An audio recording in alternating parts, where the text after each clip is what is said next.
उपस्थित धर्म प्रेमी, श्रद्धावान, जिज्ञासु भाइयों तथा सुशील बहनों, आज हमारे सभा में मांस खमन की पचकावनी आई है। मांस खमन लोणीकंद वालों ने किया है। लोणीकंद में श्रीमान अशोक जी बम रहते हैं। बड़ा परिवार है उनका, बहुत सेवा उनकी हमेशा थानक के लिए चलती रहती है। और उनके सासू जी का नाम है शशिकला बाई और अशोक भाऊ की बेटे की बहू है ये। और इसने मांस खमन किया है, बहुत बड़ा आश्चर्य है। दुबली पतली काया है, छोटी सी बहू है और वो मांस खमन करे, ये बहुत बड़ी बात है। भगवानों, इस तरह से तपस्या करना बच्चों का खेल नहीं होता। एक उपवास करना होता है तो भी खाना पीना बंद हो जाता है तो मन नहीं लगता कहीं। खाने पीने में कहाँ टाइम चला जाता है पता नहीं चलता और बिना खाए पिए दिन का निकलना बड़ा मुश्किल हो जाता है। तो एक दिन नहीं, 2 दिन नहीं, इस तरह से उसके कितने दिन निकल गए हैं? 30 दिन निकल गए हैं। आज 20 हुआ है मैंने 55।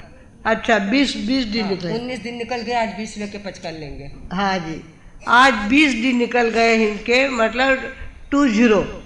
हाँ, 20 मतलब 20 दिन निकल गए हैं। और कल 21 की पचकावनी, आज 20री पचकावनी है। हाँ, आज 20री पचकावनी है और आगे पचे लोणीकंद गया पचे बड़ी लागे लोग लोणीकंद गया पचे जिसो जीव सोरोरीला उसो काम वे करने वाला है। भगवानों, इस तरह से तपस्या करना जैनियों के बीच में ये बात होती है। अजैन लोग पूछते कहो हे खरं कहो, एकदम बिना खाल्ल्या तुम्ही राहता, खाल्ल्या पिल्ल्याशिवाय कस काय दिवस जातो? चहा तरी खरा ना, चहा 1 कप चहा तरी प्यायला पाहिजे ना, असे विचारतात। आम्ही सांगतो तुम्ही करून बघा, तुम्ही करून बघा। आमच्या इथं अशी तपस्या होते, आमच्या इथं काहीच खाल्लं पिलं जात नाही, फक्त पाणी उकळलेलं गार करून प्यायलं जातं, याच्याशिवाय काहीही दिलं जात नाही। फराळ नाही, पाणी नाही, चहा नाही वगैरह काही आमच्या इथं घेत नाही। लोगों को आश्चर्य होता है। भगवानों, हमारी यहाँ तपस्या की परंपरा भगवान महावीर ने चालू की है। और भगवान महावीर ने खाली तपस्या नहीं की, खड़गासन में खड़े हो गए। हमेशा तपस्या 15 उपवास करने हैं तो जाके खड़े हो गए और खड़े हो गए। ऊपर से बरसात आ रही है, धूप लग रही है, उसकी कोई फिक्र नहीं, क्योंकि उनको आत्मा में जाना आता था। आत्मा में जिसको जाना आ गया, आत्मा के अंदर प्रवेश करना जिनको आ गया, उनको पड़ोसी के घर में कुछ भी हो जाए तो फर्क पड़ता नहीं। हमारे यहाँ गसुकमाल जी के माथे पे सिगड़ी जलाई तो भी उनको कुछ नहीं हुआ। उनकी आंखें बाहर निकल गई, जी बाहर आ गई, उनका शरीर नीचे भी गिर गया, किंतु वो आत्मा में थे और उसी समय उनको केवल ज्ञान की प्राप्ति हो गई थी। भगवानों, हमारे यहाँ कई प्रसंग ऐसे हैं जो तपस्वियों ने आत्मा में जाने के बाद जो परीक्षा दी है, वो अपने आप में हमारा विश्वास नहीं बैठे, ऐसी तपस्या हमारे यहाँ पे हमेशा करते आए हैं। आज भी बम्ब के घराने में ये इतनी बड़ी तपस्या हो रही है। 20 उपवास के पचकान हमारी प्रियंका देवी लेने वाली है। बम्ब परिवार की ये बहन है और बम्ब परिवार हमेशा सेवा में हाजिर ही रहता है। हमारे पंचक्रोशी के लोग सारे हमारी बहुत सेवा करते हैं वहाँ लोणीकंद के अंदर, तभी हमें पता नहीं चलता। अभी भी सुना परीक्षण के अंदर 100 लोग इकट्ठे हो गए थे। वहाँ 100 लोग यानी यहाँ के 1000 जितने हो जाते हैं। इतने लोगों का वहाँ पे अपने आप आना होता था।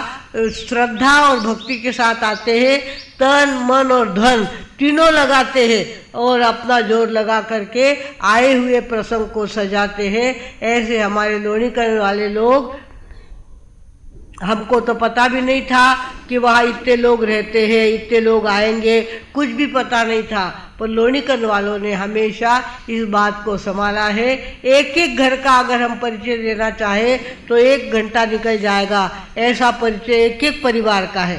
वहाँ के सारे परिवारों ने मिलकर तपस्या को संभाला है, तपस्वी को लेकर के यहाँ पे आए हैं और हमारे सभा की शोभा बढ़ाई है।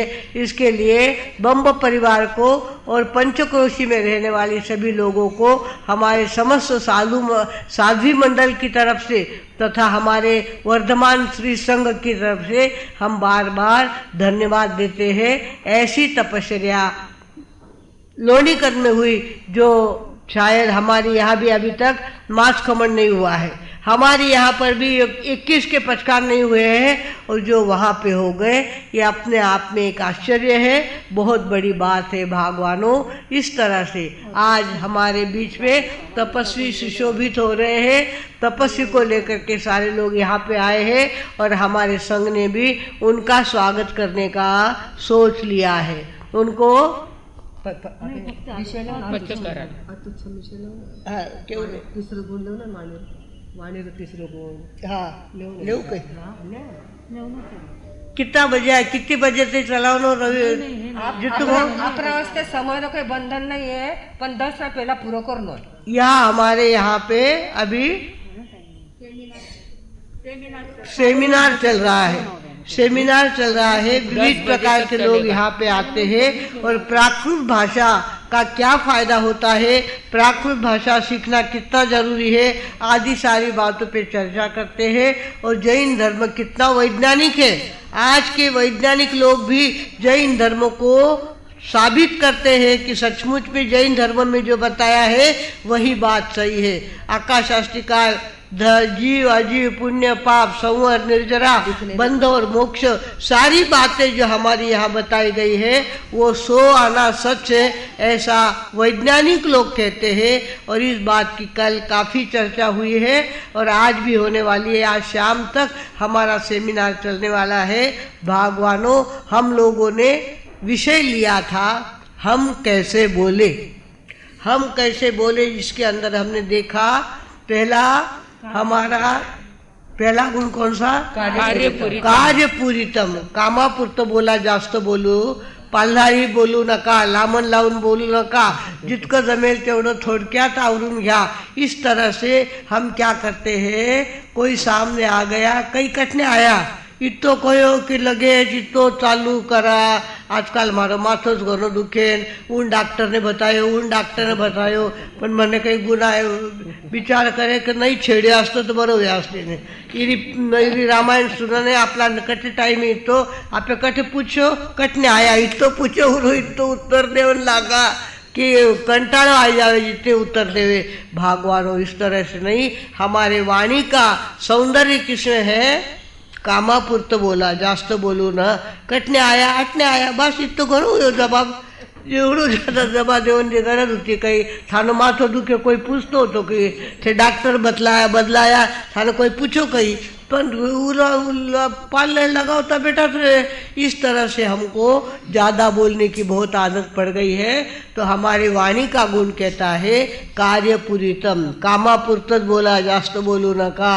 त्यानंतर दुसरा गुण आपण काल बघितला, तो कोणता, गर्वरहितम। वाणी कशी असावी, गर्वरहित असावी। त्याच्यात मी हा शब्द येता कामा नाही। मैं इसो कर्यो, मैं उसो कर्यो, मैं होती म्हणून संभाळी प्रसंगने, मैं होतो म्हणून ती शोभा बड़ी, मैं होतो म्हणून तो खर्च कर्यो। इस तरह से कहने की कोई ज़रूरत नहीं है। मैं जो कहता है उसकी कीमत कम कम होती जाती है और मैं को माइनस करके जो बोलता है उसकी कीमत बढ़ती जाती है। कहते हैं न जार जातस्य ललाट शृंगम कुले प्रसूतस्य न पाणि पद्मम यदा यदा मुञ्चति वाक्यबाणं तदा तदा चातिकूल प्रमाणं। यदा यदा मुंचती वाक्यबाणम, जेव्हा जेव्हा त्याच्या तोंडातून शब्द निघतात त्यावेळेला तो कोणत्या जातीचा आहे, कोणत्या संस्काराचा आहे हे लक्षात। म्हणून न जार जातस्य ललाट शृंग, जो हल्के जाति में पैदा हुआ है उसके कपाल के ऊपर, माथे के ऊपर सींग उग के नहीं आते। न जार जातस्य ललाट शृंगम कुले प्रसूतस्य न पाणी पद्मम, उच्च कुळात जो पैदा झाला त्याच्या हातात काही कमळ उगवून येत नाही. यदा यदा उंचती वाक्य बाणम तदा तदा कुल जाती प्रमाण, तेव्हा तेव्हा त्याच्या तोंडातून शब्द निघतात तेव्हा लक्षात येतं कि हा कोणत्या संस्काराचा आहे. ये कौन से संस्कार में पैदा हुआ है ये हमें पता कब चलता है, जब उसके मुंह से शब्द निकलते हैं. बस स्टैंड के ऊपर आदमी खड़ा था और आदमी ने पूछा ये खटारा कब चलेगा. अब बस केव्हा जाय किती वाजता जाणे एवढंच विचारायचं ना. त्याच्यात काय सांगितलं त्याने, ये खटारा कब चलेगा. ड्राइवर ने कहा जब कचरा भरेगा तब चलेगा. बोलून काय सांगितलं, कचरा भरेगा तब चलेगा. किसकी कीमत कमी हो गई.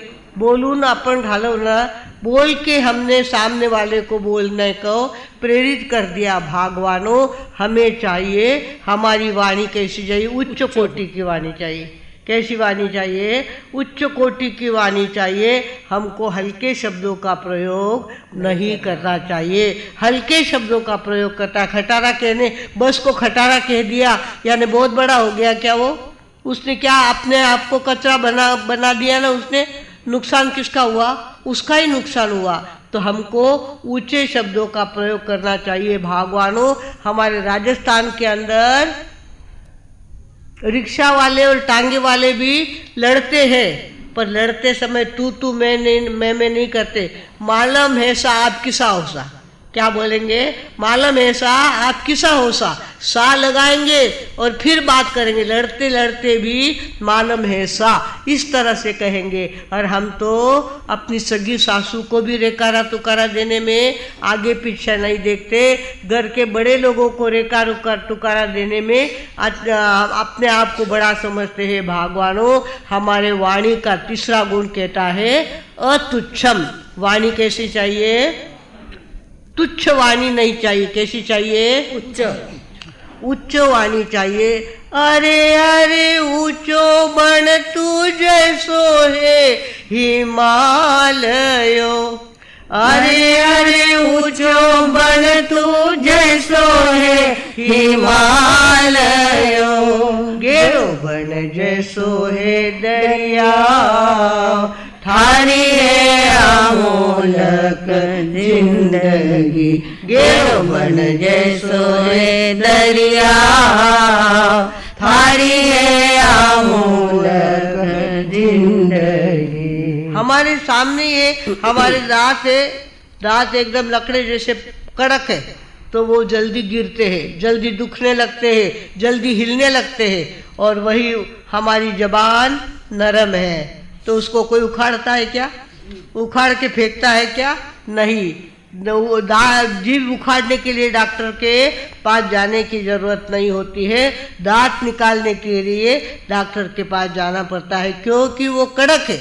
और न जीभ कैसी है, नरम है. भागवानों हमें चाहिए कि हम अपने जीवन में नरम शब्दों का प्रयोग करें जहाँ तक बने, ऊंचे शब्दों का प्रयोग करें और हल्के शब्दों का प्रयोग नहीं करें. हमारे मधुस्मिता जी गीत गाते हैं, ना बोलो ना बोलो ना बोलो रे गाली, ना बोलो ना बोलो ना बोलो रे. अमृत में विष ना घोलो रे गाली, ना बोलो ना बोलो ना बोलो रे गाली, ना बोलो ना बोलो ना बोलो रे. हमारे महाराष्ट्र के अंदर जो गालियां दी जाती है, हम विहार करके जाते थे 20-20 किलोमीटर और स्कूल में ठहरते थे तो रात को प्रतिक्रमण के बाद लोग हमें देखने के लिए वहाँ आके बैठते थे. हम पूछते थे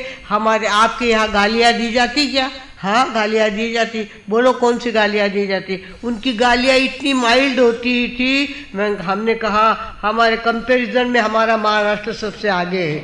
ऐसी गालियाँ देता है कि हम उसका उच्चार नहीं कर सकते. इस तरह से गालियाँ हंसते हंसते लोग देते. भागवानों गालियाँ देने में महाराष्ट्र का नंबर पहला है. इतने हल्के शब्दों का प्रयोग वे करते हैं और ऐसी गालियाँ देते हैं. भागवानों ये तो महाराष्ट्रियन लोगों को ये उपयोग है, किस तरह से गालियां देते हैं। नहीं तो राजस्थानी लोग राजस्थान में रह करके कभी हल्के शब्दों का प्रयोग नहीं करते।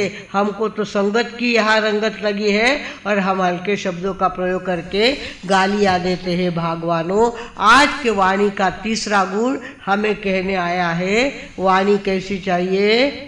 अतुच्छम, उच्च भाषा बोलनी चाहिए, तुच्छ भाषा नहीं बोलनी चाहिए। इस प्रकार अगर हम अपने जीवन में वाणी का सौंदर्य बढ़ाने का काम करेंगे, हमारा सौंदर्य जो जन्मे और जैसा हमको मिला, ऐसा नाक, ऐसी आंखें जो मिलनी थी मिल गई थी, उसमें कोई फर्क पड़ने वाला? जाया गोरा नहीं हुआ, नाया कहीं गोरा हुआ ला। कितना ही साबु मसड़ो, कितना ही लगाओ, उरी रंगरे वालो है, कई फर्क पड़ने वालों है नहीं। किंतु अगर आदमी सोचे कि मुझे अपनी भाषा बदलना है, अपने बोलने का ढंग बदलना है, तो बदल सकता है और अपने जीवन में निखार ला सकता है। भगवानों, वाणी का तीसरा गुण हमें कहने आया है। वाणी कैसी चाहिए? अतुच्छ, मतलब उच्च भाषा बोलनी चाहिए, तुच्छ भाषा नहीं बोलनी चाहिए। वाणी का तीसरा गुण हमने देखा है। इसके आगे हमारे तपस्वी के पचकान होने वाले हैं और उसके बाद हमारा संघ उनका सम्मान करने वाला है। इसके बाद हमारा सेमिनार चालू होने वाला है। सेमिनार के लिए समय पे लोग आ जाते हैं और हमको देर की हुई नहीं चलती। इसके लिए यहीं पे मैं अपने शब्दों को विराम देती हूँ। ओम शांति।